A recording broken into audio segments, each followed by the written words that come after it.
ନିଶ୍ଚୟ ଯେତେବେଳେ କୋଭିଡ ବଢ଼ିବ ସେତେବେଳେ ନିଶ୍ଚୟ ତାକୁ ସମସ୍ତଙ୍କୁ ସ୍କୁଲର ଶିକ୍ଷକ ଏବଂ ଛାତ୍ରଛାତ୍ରୀ ସମସ୍ତେ ଯେଉଁମାନେ ଯେତେବେଳେ ସ୍କୁଲ ଖୋଲିବ ସେତେବେଳେ ସମସ୍ତଙ୍କୁ ସତର୍କ କରାଯିବ। ଏଥିପାଇଁ ସମସ୍ତେ ସାବଧାନ ରହିବା କଥା। ଆକୁ ପ୍ରାଥମିକ ଦେବା ଆବଶ୍ୟକତା ରହିଛି। କାରଣ ଜୀବନ ଗୋଟେ ହେଉଛି ସବୁଠୁ ମୂଲ୍ୟବାନ।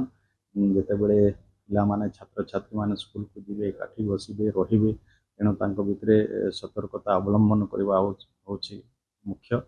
ତେଣୁ ନିଶ୍ଚୟ ଆକୁ ଆମେ ଗୁରୁତ୍ୱର ସହିତ ଆମେ ବିଚାର କରିବୁ ଏବଂ ସମସ୍ତଙ୍କୁ କେମିତି ସଚେତନ ରହିବେ, ସତର୍କ ରହିବେ, ସେଥିପାଇଁ ଆମ ତରଫରୁ ନିଶ୍ଚୟ ନିର୍ଦ୍ଦେଶ ଯିବ। କ'ଣ କ'ଣ ସତର୍କତା ଅବଲମ୍ବନ କରାଯାଇପାରିବ ତାକୁ ନିଶ୍ଚୟ ଆମେ ଆଗାମୀ ଦିନରେ ଡିଓ ବିଭାଗ ତରଫରୁ ନିର୍ଦ୍ଦେଶ ଯିବ ଏବଂ ସମସ୍ତେ ସଚେତନ ହେବେ, ଯେମିତିକି କୋଭିଡ ଯେମିତି ସଂକ୍ରମଣ ଅଧିକା ଯେମିତି ନ ହେବ ସେଥିପାଇଁ ଆମେ ସମସ୍ତେ ସତର୍କ। କାହାକୁ ଯଦି ଥଣ୍ଡା ହେଲା କ'ଣ ହେଲା ସେଥିପାଇଁ ସତର୍କ ରହିବା କଥା। ସେମାନେ ମାସ୍କ ଫାସ୍କ ପିନ୍ଧିକି ସ୍କୁଲକୁ ଯିବେ, ନଚେତ୍ ଯଦି କିଛି ଅଧିକା ହେଉଛି ସେମାନେ ଘରେ ରହିବେ। ତାଙ୍କୁ ଆଇସୋଲେଟ୍ ହେଇ ରହିବା ବି ଆବଶ୍ୟକତା ରହିଛି। ସେ ଦୃଷ୍ଟିକୋଣରୁ ଆମେ ଯେତେବେଳେ ଯାହା ସ୍ୱାସ୍ଥ୍ୟ ବିଭାଗ ତରଫରୁ ଯାହା ଯାହା ନିର୍ଦ୍ଦେଶ ଆସିବ ଆମେ ତାକୁ ବି ପାଳନ କରିବୁ।